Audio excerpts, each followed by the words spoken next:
Welcome. Thank you so much for joining today. I am truly excited to just kick off this meaningful conversation. Before we get started, I want to take a moment to introduce someone very, very special and dear to me. Her name is Pat David.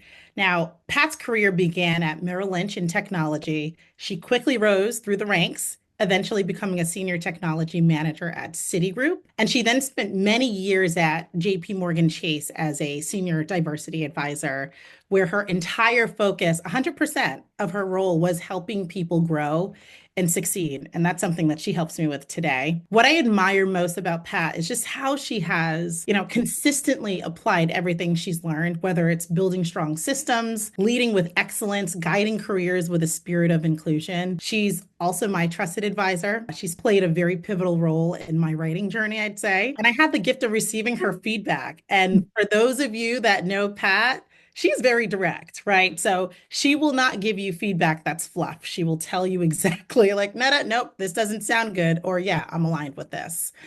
So I'm so grateful for her wisdom, her clarity, and her support. And I'm thrilled to be in conversation with her today. Netta, thank you for that great introduction. But today's not about me, it's about you. The only reason why I work with and I help and I appreciate interacting with Netta because she's got the speed that I like when a person has drive and energy. So you're going to hear a lot about that today.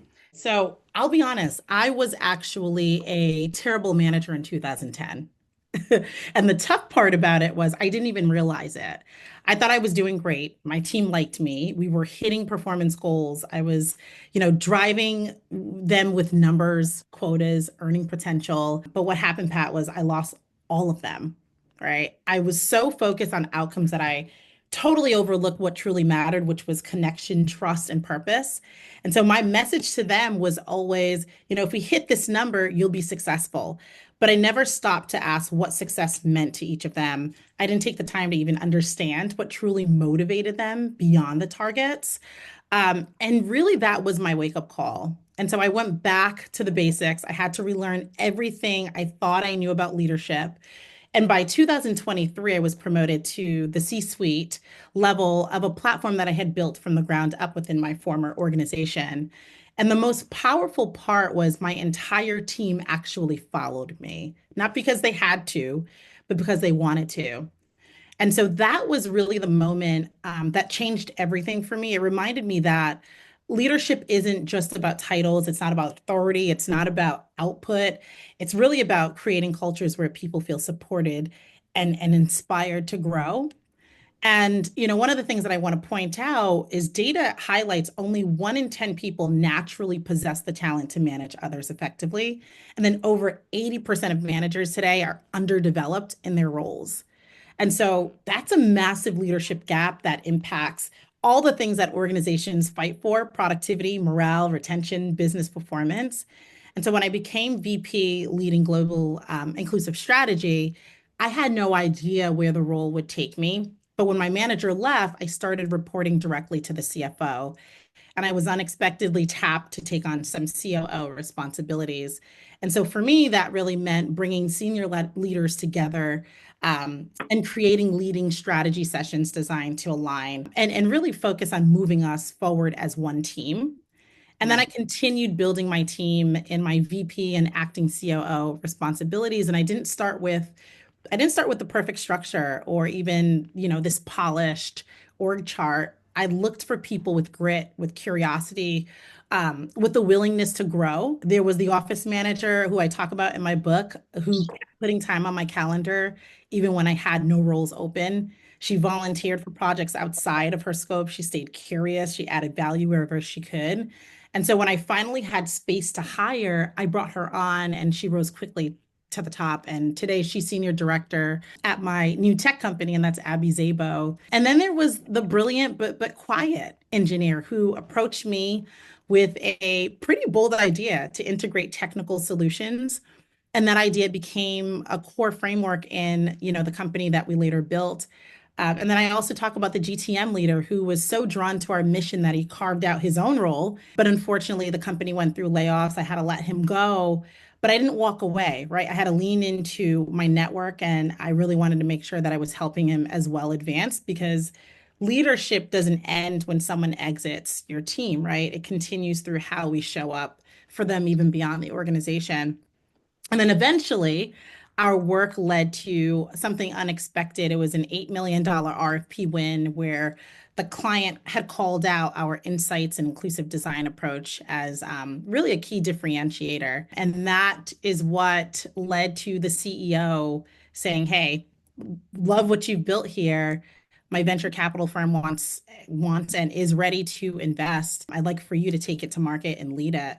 And again, that moment really changed my trajectory of my career. And that's when I stepped out to launch a new company. My team came with me. And that's exactly why I wrote Supercharged Teams, because it was really, it's really about practical strategies to help managers build solution oriented, but also high performing and deeply motivated teams. And then also, I wanted to be honest, I think so many leadership books come from a place of perfection, right? Like the author had it all figured out from day one. And for me, that wasn't really my story. That's how come I started off, sharing that. Mhm. I Mhm. was a terrible manager in the beginning, right? So I would say that there's 6 shifts impacting trust and leadership that I've personally witnessed in real time with managers, and this is across the globe. The first one is return to office chaos, right? Mhm. Across the US and even globally, there's what I would say is there's a breakdown in trust. Some employees are remote, others are hybrid. Many are back in office full time without even the clarity. And so there's confusion, and then there's also resentment. And again, this isn't just a US problem. In the UK, workers are pushing back against rigid return to office policies that ignore productivity metrics. In India, companies are losing talent as workers opt for more flexible employers. Canadian government employees protested over unclear hybrid expectations. And one example I'll share is I supported a manager who had a team split across 2 continents, some fully remote and others were hybrid. And now remote employees, they felt disconnected from informal conversations and key decisions. The hybrid workers felt like they were being punished with commutes. And so this manager was really stuck in the middle. And now while this manager couldn't change, company policy, I had recommended a 20-minute weekly map checkpoint meeting. That means no status updates allowed. And that's actually really hard for some leaders and managers to do. Right? They're like, wait, hold on. No Mhm. status updates, right? And so Mhm. this manager was really able to create a space to realign on team values, purpose, and what mattered most that week, then boosting trust. The next I say is AI and automation. So globally, and this is according to the World Economic Forum Future of Jobs 2025 report, 170 million jobs will be created, while 92 million will be lost by 2000. 39% of current skills will be obsolete. 59% of workers will require reskilling. 86% of companies expect AI to actually reshape their business models. And then on top of that, I was reading McKinsey projects 12 million occupational transitions by 2030, right, as well. So almost all of my current clients have reached out about Netta, who's doing AI training in some capacity. Everyone's talking about AI, but it's not about the tool, it's about trust. And I think, the stats that I just read, when people hear that, it scares them, especially employees. And so a manager I coached actually feared AI would replace their team, and the negative energy was like trickling down to their team as well. So what I had to help to do is reframe the conversation with really a basic question of how can AI handle the grunt work so your team can innovate? And on top of that, it's a very basic question, right? But like when people think about it, they don't write down the many ways. So I said, okay, now I challenge you to create a list of the many ways this can actually help your team. And Mhm. so this really helped the team go from fair to full engagement. Um, the third I would say is the assault on DEI, I call it the organizational paralysis that's happening, frankly, in the US, where, and many of us here are aware of it, executive orders, lawsuits, societal pushback have left many organizations unsure as to how to even proceed.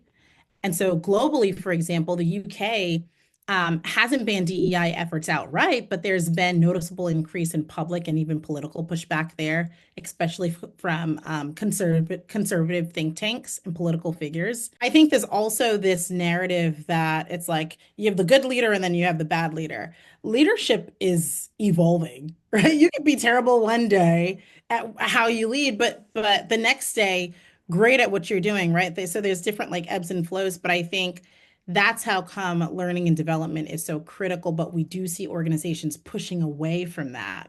And that's a really scary thing during uncertain economic times and when we're in a leadership crisis. One of the things that I recommend is introducing live spotlights during company-wide meetings, followed by the internal communication to really extend that impact. Many organizations will say to me, but Netta, we already have a gratitude channel in our company forum. Now, those are great tools, right? I'm not side-eyeing, I'm not judging, but they often lose significance over time, not because people stop caring, but because the recognition becomes expected. It's routine, it's less meaningful. And so when appreciation is too frequent and easily accessible, it actually loses its psychological weight. And so, from a behavioral psychology perspective, live spotlights operate on a principle of anticipation, almost like a supply and demand effect, because they're not handed out casually and they're perceived as more, almost like more prestigious. And team members begin to look forward to them. So, in this format, what happens is colleagues nominate individuals who've shown adaptability during uncertain times and want to be very specific about that. And what makes it especially powerful is when a senior executive responds live, reinforcing that leadership actually cares, right, and values these efforts.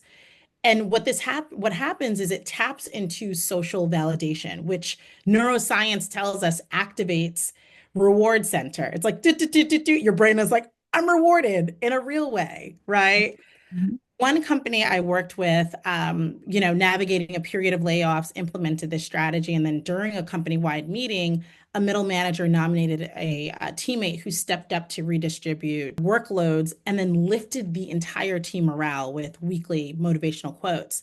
That live moment actually sparked an entire wave of appreciation across departments. And so to make it even more impactful, I recommend selecting individuals from each department, I would say on a quarterly basis for live spotlights.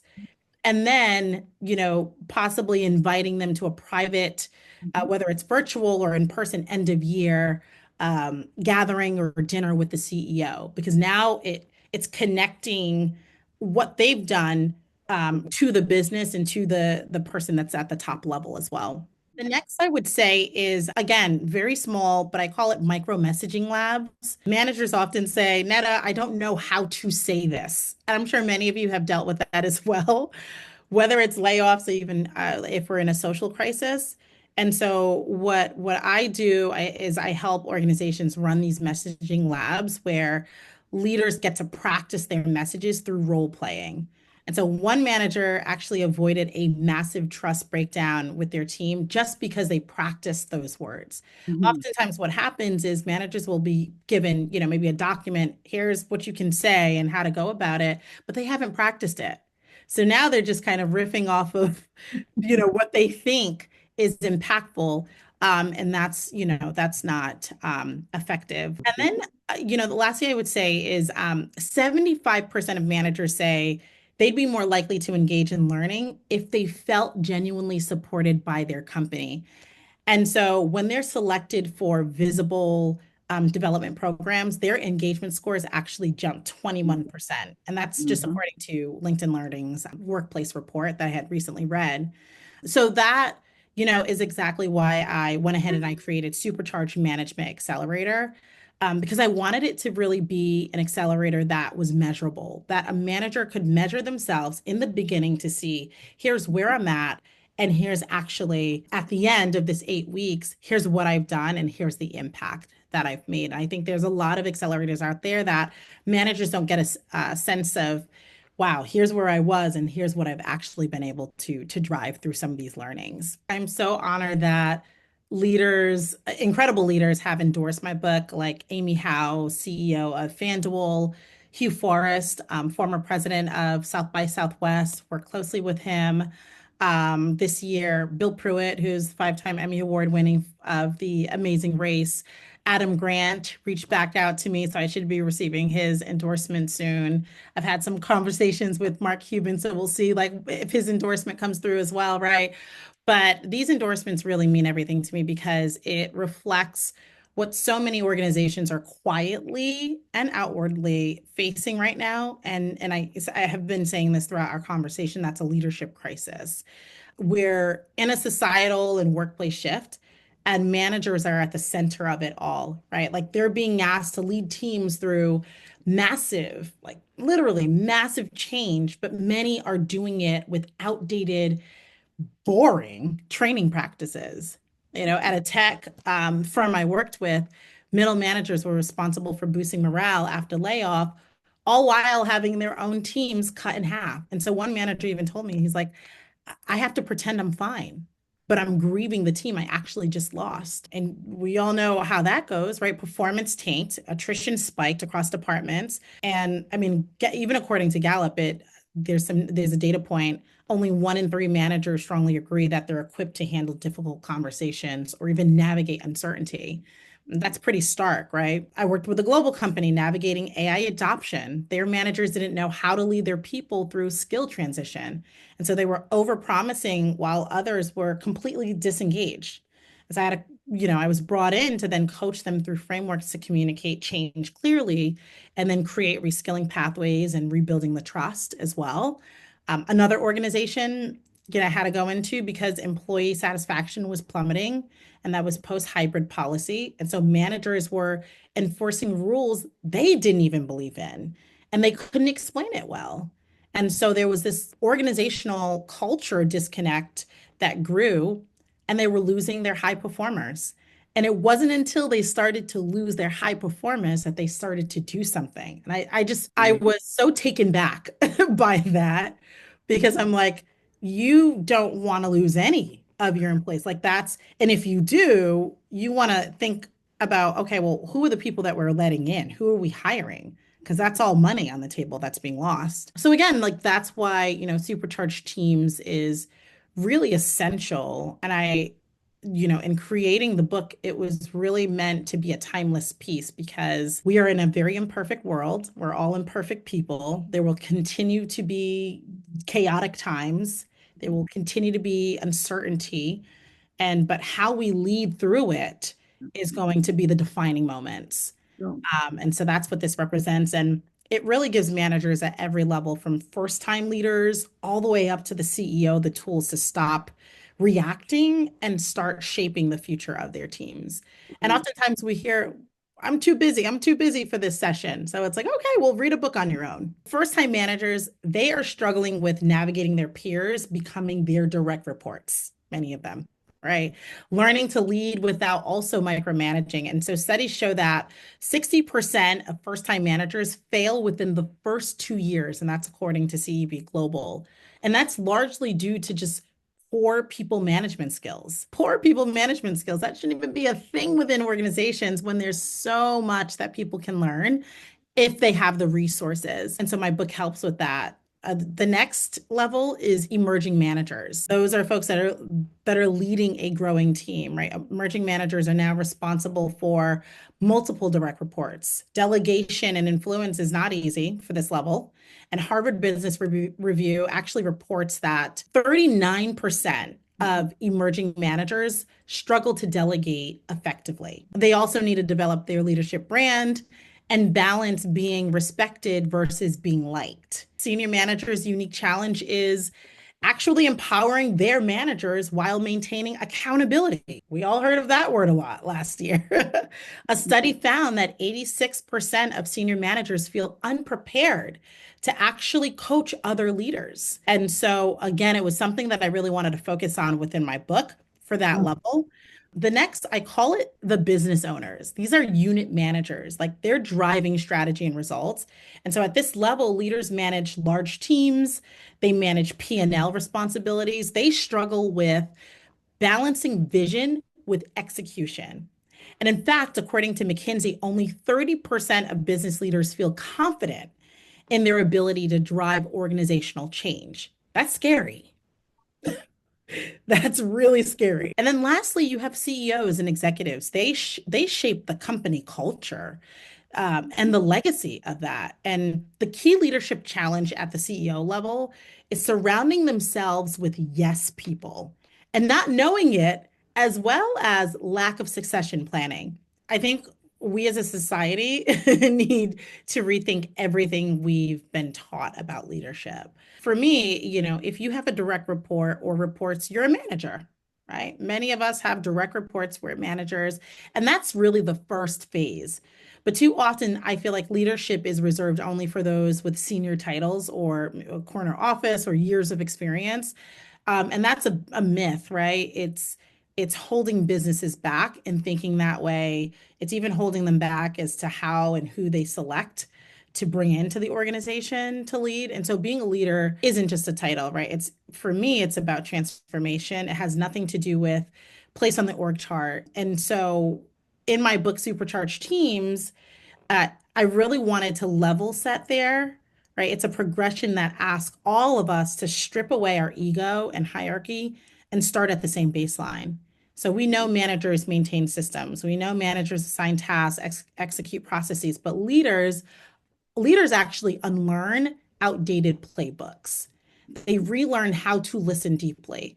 And they do this on a consistent basis. They build vision, they shape culture, they inspire action, they recognize the real business success depends on one thing and one thing only, and that is people, right? Mhm. Even in the world of AI and automation, it takes people to code and to develop these things, right? So whether one is newly promoted, leading managers, or sitting in, the CEO seat, for me it was, hey, how can I create a blueprint for becoming a true leader, someone that will empower their people, fuel innovation, and then build the kind of culture where people look forward to working. I'd say my favorite chapter is titled "Get Rid of Yes People in Your Life." It's for those that are CEOs. One of the most dangerous traps of a CEO, where CEOs fail, is into surrounding themselves with yes people, individuals who agree with everything the leader says rather than providing honest and sometimes uncomfortable feedback. And this dynamic is actually catastrophic, right? In my leadership book, actually, I share an example of a CEO who declares, I want to roll out red pens because I think red pens are the future, right?